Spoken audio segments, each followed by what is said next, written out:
It continues outside today, and for the third day in a row, students in 10 schools in Baltimore County won't be in class. The district just announced another day of closures for schools without air conditioning. We don't have word yet on what Baltimore City schools have planned for tomorrow, but hot schools were the focus of the Board of Public Works meeting today. WMAR-2 News' Don Harrison has more on some pretty harsh words from Governor Larry Hogan and Comptroller Peter Franchot. The Board of Public Works met today on the second day of class for public schools in Maryland. The board used to appropriate money for public schools until that power was taken away by the legislature last session. Still, Governor Larry Hogan and Comptroller Peter Franchot expressed their displeasure over 10 schools in Baltimore County and more than 70 schools in Baltimore City being closed down or closed early because the classrooms are too hot. The governor and comptroller have chastised Baltimore County and city school administrators for years for not putting air conditioning at all of their schools, and that continued today. As I speak, 44,468 students are being cheated out of their our educational responsibility to give them public school education. Comptroller and I have been pushing to fix this problem for 4 years with these two jurisdictions. We provided them with record funding and historic school construction funding, and yet they still have not addressed these HVAC issues. Delegate Eric Ludke says the governor needs to fix the problem. No teacher, no student should be in a school without air conditioning. Where's the governor's proposal to fund air conditioning for every single one of these schools? We were promised by the city schools that cool air would be flowing in these schools by the beginning of the last school year. Yesterday, the city school superintendent said that was a false narrative. Well, it's not a false narrative. These are facts, and they're on the record in her own words. Temperatures are supposed to be close to 90 degrees for the rest of the week. Guess what would have happened if we'd started school before Labor Day? Where would we be now with canceled days, canceled hours? Governor Hogan said on the first day of this legislative session, he will introduce the Accountability and Education Act of 2019. That's a commission that will look into the management of education spending. Last year, the legislature voted down that same commission. In Annapolis, Don Harrison, WMAR-2 News. All right, Mike Taylor, any relief in sight for the parents juggling all the schedules and the kids who are anxious to get back to school, at least the little ones? Yeah, tell me about it. As we get towards the end of the week, we'll lose the intensity of the humidity. And that's really what's causing the concerns that we have. Yeah, the heat index and all that stuff. So the humidity goes down a little bit later this week. So it appears Friday and then going into next school week should be okay. But right now, we're still under this ridge of high pressure producing some real field temperatures like you see there. Baltimore, 99, Richmond, 95, even Detroit, as far north as Detroit, they're at around 96 degrees. And let's dive in. When you have this type of heat and humidity in place, it can produce some showers and thunderstorms. We're seeing a little bit of that near the Beltway. That's just north of the city and also for the eastern shore just south of Denton. And we'll continue to see these showers and storms flare up. But once again, it'll be very isolated, just thriving off of this heat. Downtown, the entire area near 100 degrees. And even as you widen out, it only gets hotter once you cross the bay towards the eastern shore from Elkton down towards Easton. Temperatures are feeling like they're triple digits. For the rest of tonight, as the sun sets, the storm threat will end. The humidity remains, so temps stay into the 80s before your bus stop forecast tomorrow. Even by late morning, we're still calling for temps at around 88 by 11 a.m. So the hot stuff remains for your Thursday. Coming up in that forecast, we'll talk more about some relief in sight temperature-wise, but we have more rain to talk about. Full details just ahead. All right, thanks, Mike. To get the latest updates on school closures, early dismissals, download our WMAR-2 News app. You can check the list right on your phone. You know, at some point or another, you may need a copy of your birth, death, marriage, or divorce certificates. Yeah, many companies offer this service online, but there's a way you may want to think twice about this being used. WMAR-2 News' Mallory Sofaste has more on how you can avoid being ripped off. Because if it matters to you, it's a matter for Mallory. So, Mallory, what's the secret to saving money here? Well, Jamie and Kelly, it's easy to get those official documents through online services, but bottom line, you can save a lot more money if you request it through the State Vital Records Office, by mail, or in person. A little more than a year ago, Sharon Kennedy needed a hard copy of her marriage certificate so that my husband could be placed on my health care insurance. And we were in the process of downsizing. Everything was packed. They were married in D.C. Hoping to save time and avoid traffic, Sharon went online. She found vitalrecords.us and ordered what she needed. I did give him the credit card, spent the $60, and then promptly forgot about it. And a whole year later, my employer said, "We never got your marriage certificate." And I went, "Oh my gosh, I never got it." She went back to the site and put in her order number. I went in and it said that my request was still being processed, and I thought, a whole year later it's still being processed. After some back and forth on email, the company said they're still processing, but to call the DC Vital Records office with any questions. So she did. I called them and I said, it's been a year now and I want to know where it is. And there was silence for a second, and she goes, "That's a scam, ma'am." DC doesn't provide online copies of marriage certificates. You can only request one in person or through the mail. The Better Business Bureau is warning consumers about this website and the company called Trimita. They've documented 247 complaints in the last 3 years, many of them having to do with customer service, billing, and delivery. They also dispute the company's claim of making a usually lengthy and frustrating process quick and easy. I have always prided myself on being very intelligent as far as these scams go. I've been ordering things online for almost 25 years, and this has never happened. To the company, neither worked. We also attempted to contact them through an online form and sent an email, but it bounced back. Also, looking at their website now, a birth, death, or marriage certificate from Maryland will cost you around $85 to $87. If you use the authorized site called Verify Check, it'll cost you $21 to $24, but that's not including shipping. But if you go to the office in person or send a check in the mail, those records may be free or cost less than $12. Guys? Thanks a lot, Mallory. See, if you have a matter for Mallory, let her know. She wants to help you. You can email her at mallory@WMAR.com. A Bel Air bank robber still on the loose tonight. Yeah, it happened in a busy part of Bel Air, right across the street from the high school. WMAR 2 News' Eddie Kadam is outside the Hartford Bank with more. What happened today, Eddie?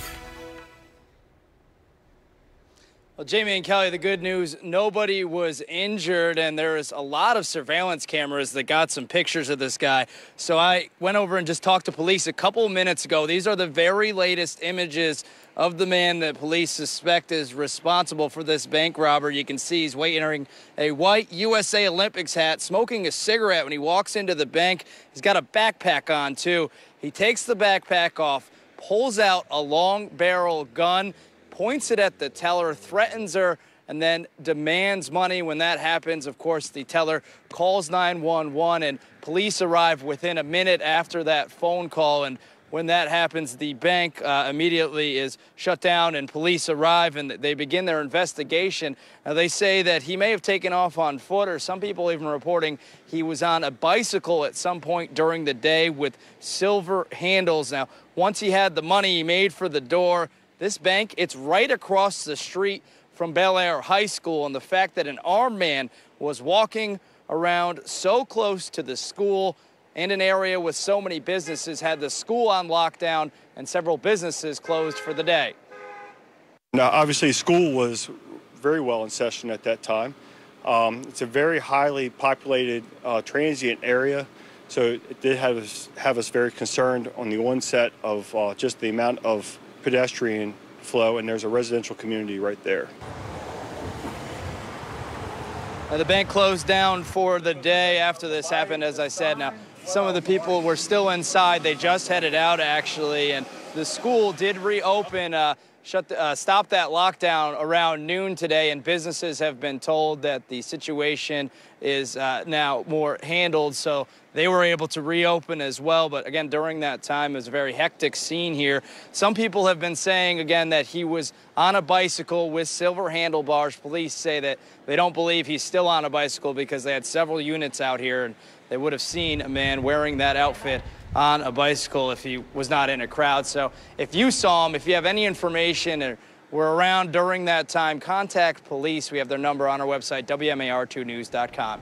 Live at Hartford Bank in Bel Air. Eddie Kadam, WMAR 2 News. All right, thanks a lot, Eddie. Now we take you to Baltimore, where the mayor is speaking out about the Independent Review Board's report. It found Detective Sean Suter took his own life in an alley on Bennett Place in West Baltimore last November. The mayor says she's read through the 207-page report once and is going through it again. And as far as any thoughts on the conclusion, she says she's waiting to see what the coroner decides. I think the report is pretty laid out.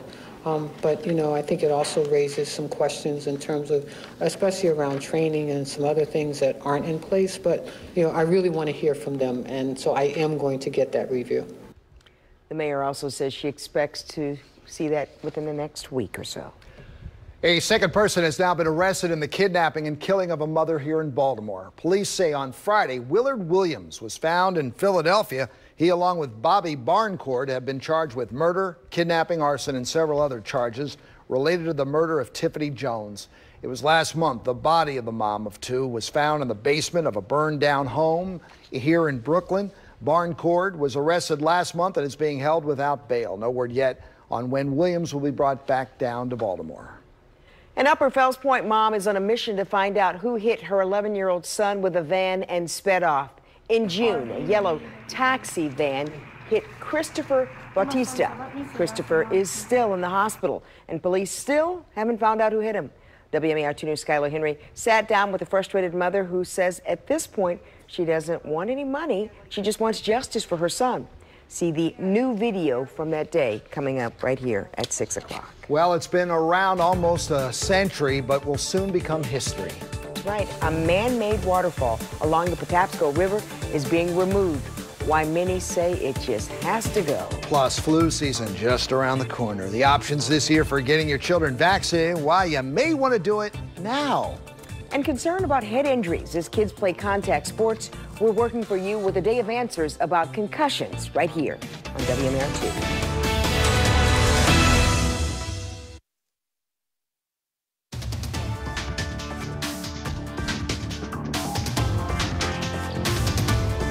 The CDC estimates that the flu has caused between 9 and 35 million illnesses each year in the U.S., and flu season typically starts around October or November and really revs up in December and February. All right, WMAR-2 News' Ashley James is here to answer our flu-related questions because it's about kids. It's about the mama-to-be, and she's here.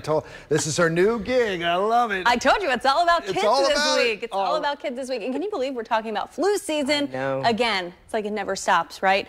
So when do we get the kids vaccinated? That's the big question. Easy answer for you. It's right now. Whoa. We're told pediatricians have received their flu vaccines already, and that includes the flu mist, which hasn't been available for the past 2 years. I spoke with Dr. Theresa Nguyen, Assistant Chairman of Pediatrics at GBMC Health Partners, to get our back-to-school health questions answered, and we've been sharing the answers this week for you. She says last year we had a severe flu season. You'll remember that lasted longer than usual, which is why now is a good time to get it. It takes about 2 weeks for the antibodies to build up after you've received flu vaccine. So the CDC actually recommends that we vaccinate all of our patients by the end of October. All right, you heard that, by the end of October. Dr. Nguyen says last year's flu vaccine was about 40% effective, but don't let that stop you from getting it, because even those people who still got the flu had a milder case because of it. Now, as for what we can expect this year, the CDC tells us it's not possible to predict what this flu season will be like, the timing, how severe it is, the length. It varies from one season to another, but it's not unusual for new flu viruses to appear each year. Kelly? All right, thanks, Ashley. Got a new reason to hit the gym tonight. The World Health Organization put out a new report today calling our inactivity a pandemic. It says more than a quarter of people worldwide don't exercise enough to prevent diseases like cancer, diabetes, and dementia. The study says it's been getting worse since 2001. So here's what the WHO recommends for exercise each week. About 150 minutes of moderate exercise or 75 minutes of rigorous exercise. So get started. All right, well, your kids are just getting home from playing some sports at high school level, and hopefully they're coming in feeling really good. Here he is, the good doctor, Dr. Berger, who's been on Facebook with us all day long doing Facebook Lives about concussions. He's the Chief Medical Officer of Choice One Urgent Care.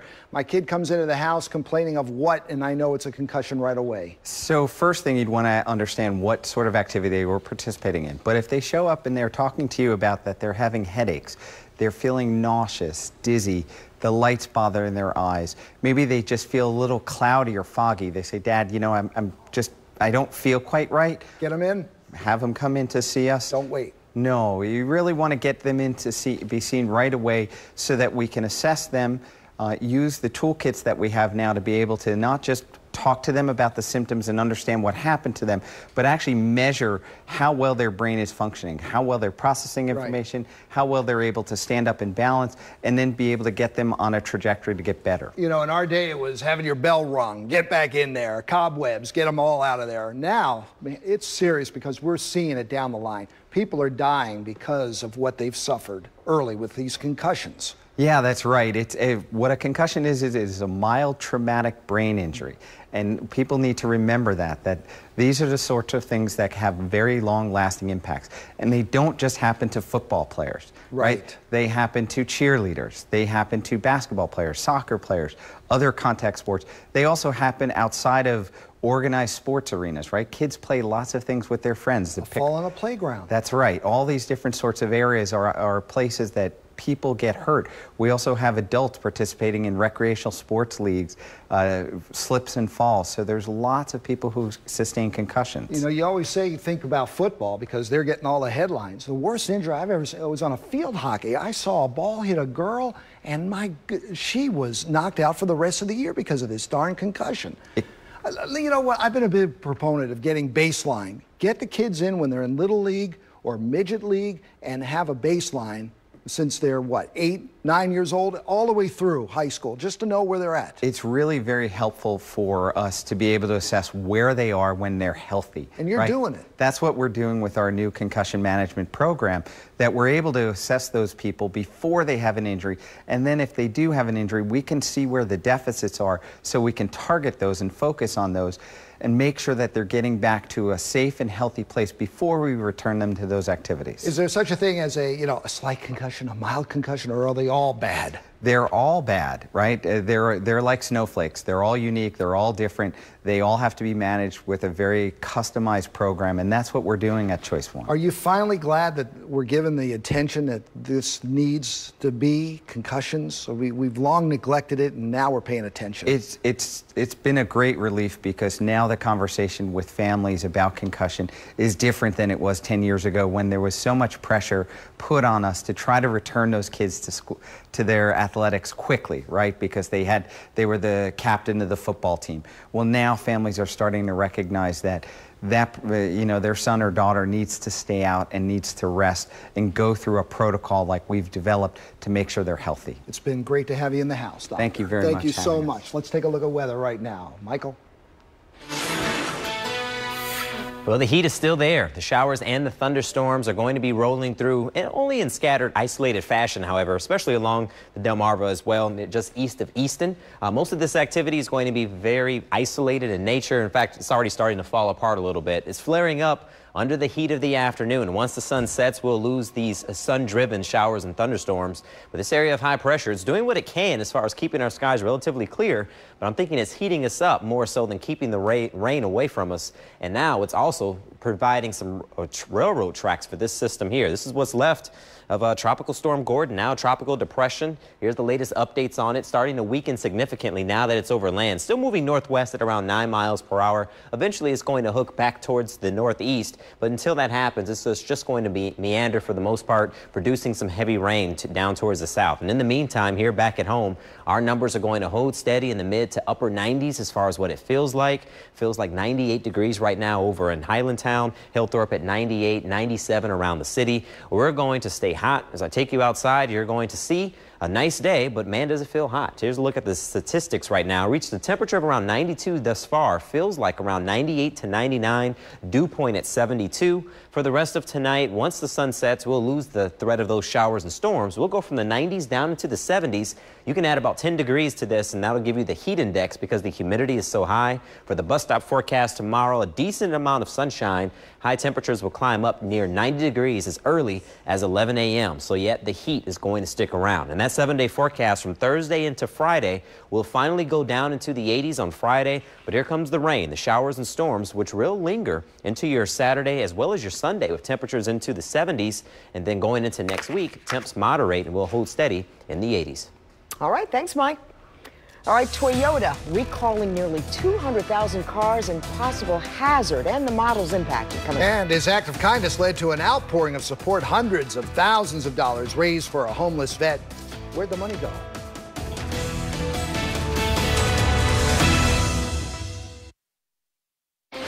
All right, listen, if you have a Prius, you're going to want to know about this. That's right. Toyota has recalled 192,000 of them in the U.S. made model years 2016 through 2018 because of a defect that could start a fire.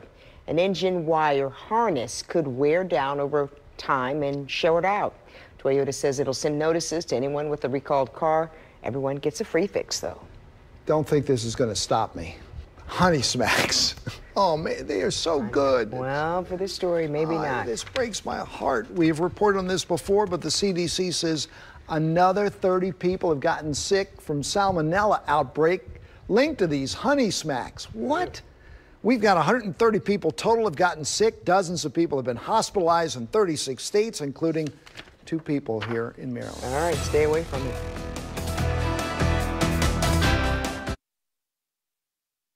You're watching the station that's working for you. Now, WMAR2 News at 5. It has looked the same to us for a lifetime, but a little push and a shove and a pull here, you're not going to know the place on the Patapsco. An amazing story of survival tonight. A woman not only lived through a horrible bus crash with a semi, but became a new mom within hours after the fact. You've got one shot to help. Or maybe 2, maybe 3. Goals for Grace is a great fundraiser. We're going to share the news with you coming up here. All right, change is coming to the Patapsco Valley State Park in Baltimore County. And WMAR2 News' Mark Roper tells us why the area soon is going to look a lot different than it has in about 100 years.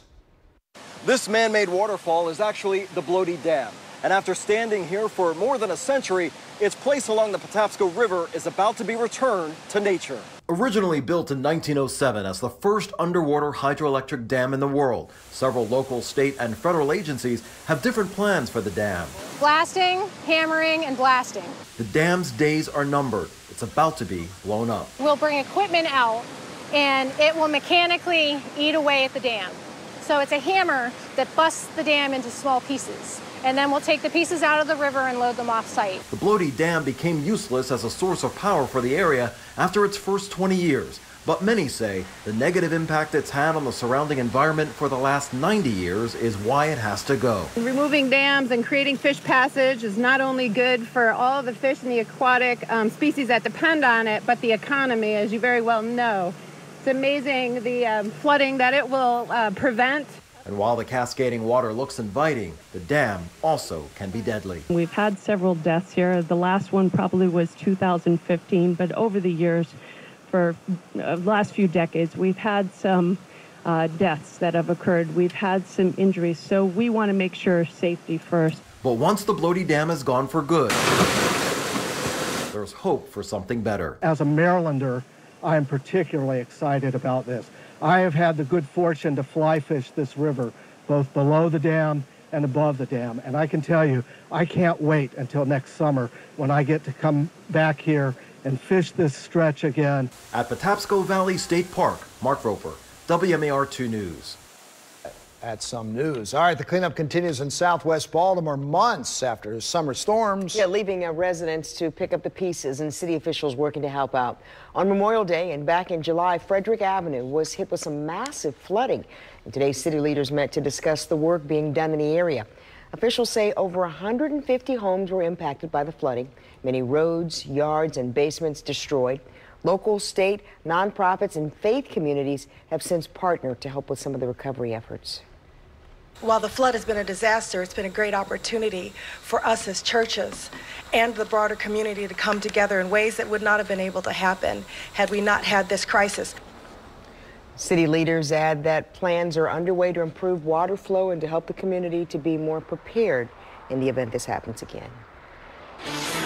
once again, another hot and humid day all across central Maryland. Feel like temperatures still up there around 100 degrees in many spots. So the emoji, once again, ugh, as we continue to break a little bit of a sweat out there. Things are going to start to improve. One more hot day to go, and then we get into the weekend where we really cut the heat. Feels like 95 in Lutherville, 96 right now in Parkville. Further off to the south, it was feeling like almost 110 today down towards Patuxent River. Still 92 on the sand in Ocean City, 98 right now in Hagerstown, 103 to the skin there in Frederick. We have a heat wave going. We hit 90 on Sunday, 93 on Monday, 94 on Tuesday, 94 on Wednesday. These last 3 days actually have been pretty hot around here for this time of year. 92 degrees outside right now, feels like 99. Dew Point nice and juicy at 72 degrees. Southeasterly breeze at 6. A few pop-up showers and thunderstorms across the eastern shore, but most of that's going to settle down this evening. And we'll be left over with mostly clear to partly cloudy skies. Temperatures falling back into the upper 70s for the bus stop tomorrow.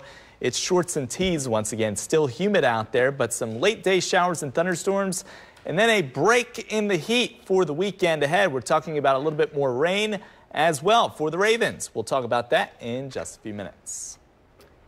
Well, today Mayor Catherine Pugh announced a new city program to address Baltimore's food waste and recovery policies.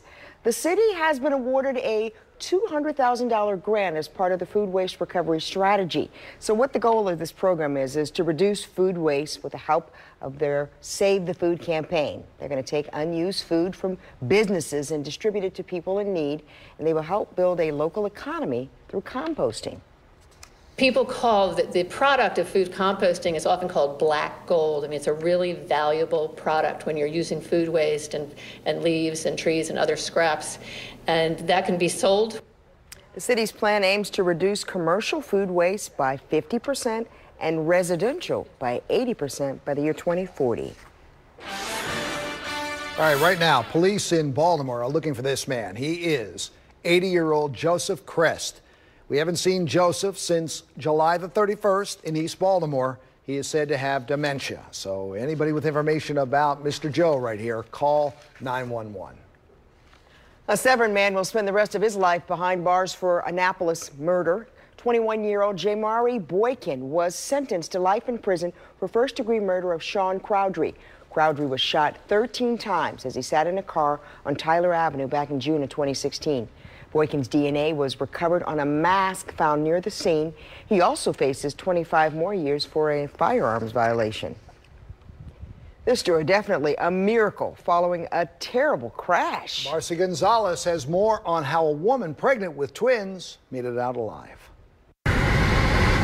In the chaotic moments after this packed Greyhound bus was hit head-on by a semi on this New Mexico interstate, Joseph Chandler, on board with his pregnant girlfriend, imagined the worst. My family was all wrapped up in chairs and just blood everywhere. And I grabbed Christy. I think Christy's dead at the time, and I'm just trying to get her body off the bus. When she wakes up, and all right, Christy, we need to stand up. We need to get off. Christy Westerdale was 7 months pregnant with twins. She says she broke several bones. Her placenta ruptured and the baby's heart rates dropped fast. I don't remember anything about the accident. Thank God that we're alive. The babies born prematurely were rushed to a hospital in Albuquerque, getting care in the neonatal intensive care unit. We have the expertise here in both trauma care and in the newborn ICU care, so it's really where they need to be. Adding to the panic, Chandler's pregnant cousin, Sarah Sellers, was also on the bus. He helped to save her and her unborn baby. I'm blessed to be alive, you know.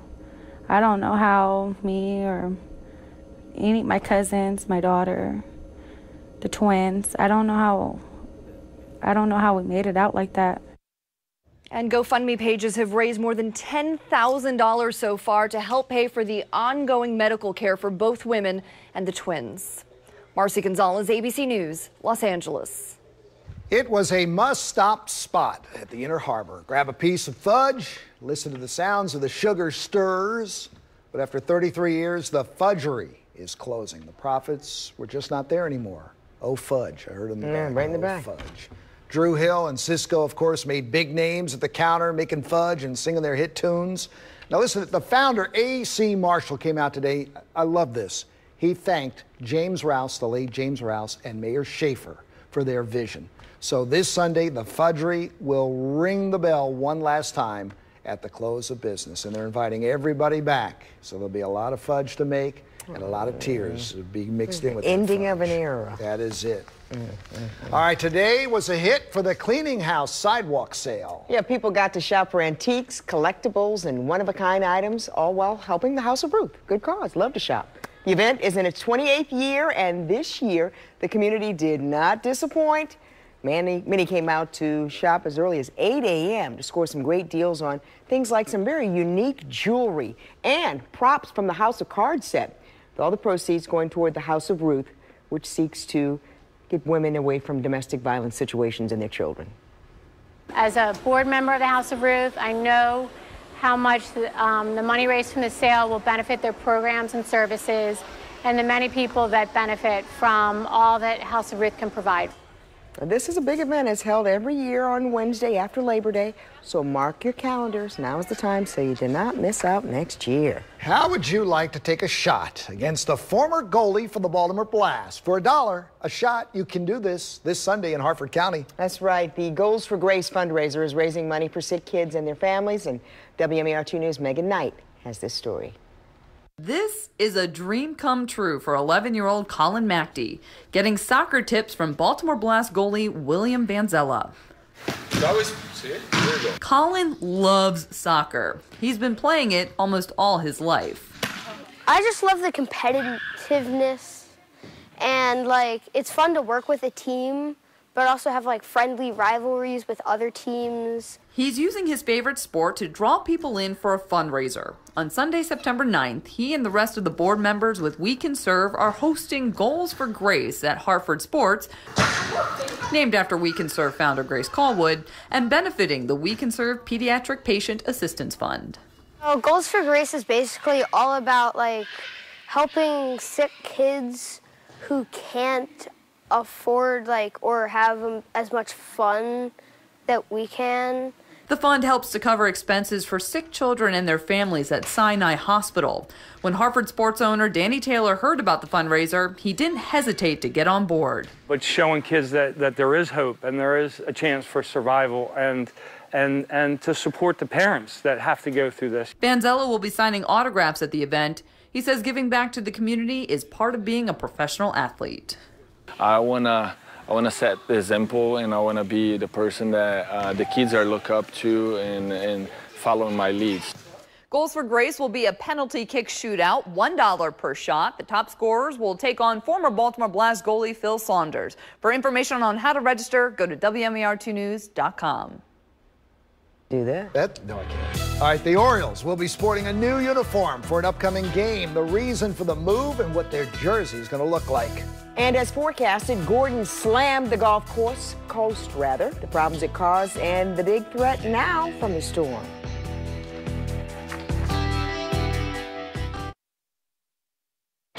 You're watching WMAR2 News with Jamie Costello and Kelly Swoop. I am so ready. Yeah. Ravens fans, countdown to kickoff, the regular season, just days away. Here we go. The Ravens play their season opener on Sunday when they host the Buffalo Bills. WMAR2 News' Sean Stepler joins us now with the preview. Sean.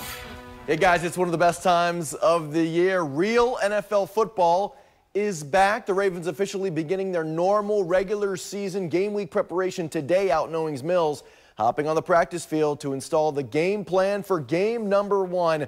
Of course, the Ravens are coming off the longest preseason in the history of the franchise. 6 weeks of practices, 5 preseason games, all victories once again.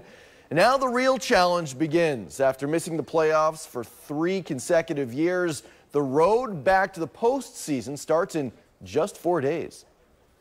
It's super exciting to get back to football. It really is. I hope the fans feel the same way, to be honest with you. I really do. I just feel really good about where we are. We're just ready to get out there and show what we've been doing this preseason. You know, the last few preseasons have been showing that we can win games and putting different guys in different situations to win. That's trying to put that all together for the season. Game week, baby. All our dreams and aspirations are right there to go get. So it's been a long off-season, long camp, and we're anxious to get out there and get the live bullets and see what kind of team we got.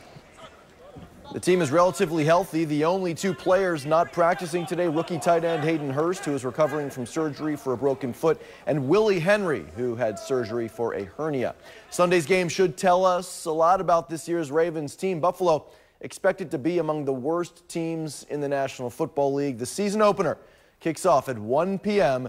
at M&T Bank Stadium. Hey, stay there, Sean. Tell everybody who's coming out of that tunnel on Sunday that we're going to be standing for. Anquan Boldin, yes, the legend of the game. He's